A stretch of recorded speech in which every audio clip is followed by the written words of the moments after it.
This kind of knowing God is, as John Arthur Thompson puts it, the intimate personal knowledge which arises between two persons who are committed wholly to one another in a relationship that touches mind, emotion, and will.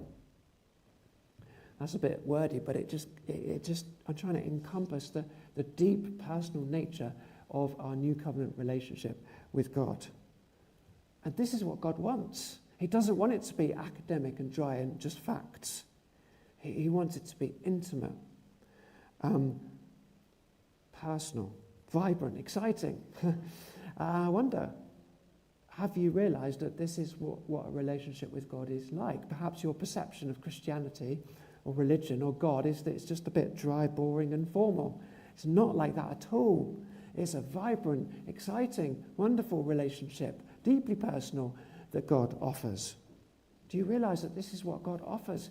He wants this kind of relationship with you, this close personal relationship where you can tell him your deepest, darkest personal sins and secrets, but it's a safe place to be able to do that because he loves you. He won't reject you or condemn you because he's committed himself to you.